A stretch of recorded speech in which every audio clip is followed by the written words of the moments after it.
At dahil wala naman ako magawa for today's video, ako'y magpapalit na lang ng aking lababo curtain.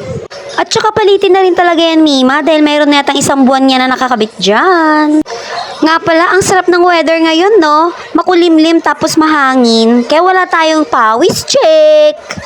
Medyo nahirapan nga kung alisin yung aking kurtina sa alambre, mga Mima Bells. Paano yung alambre? Baliko-baliko. Hindi ko mailabas yung aking kurtina. After kong maalis yung kurtina, syempre mga Mima, kailangan natin maglinis muna dyan sa ilalim. Hindi naman yan kadumihan mga Mima Bells, pero syempre padadaanan natin ng walis. Hindi ko na rin siya nilampaso, walis-walis na lang, okay na yun. Buti na lang Mima, na-invento rin yung mga ganitong kurtina, Anes. Di na itatago natin yung mga sumpa sa ating mga kabahayan. Charas!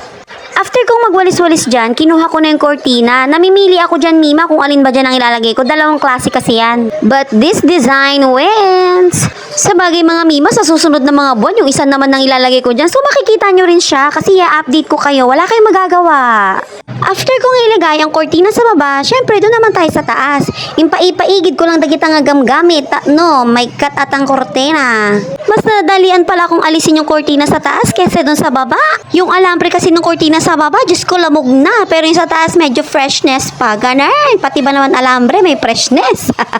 Habang gumagawa pala ako dyan sa kusina, mga Mima, nagsasayang na rin ako para mamaya ulam na lang ang ating asikasuin. Tapos ang hirap-hirap mag-isip ng uulamin. And then meron pala akong pa before and after mga Mima. Ayan yung before. And then this is it, the after.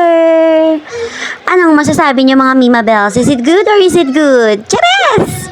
So yun lang muna mga Mima. Thank you for watching. Bye-bye!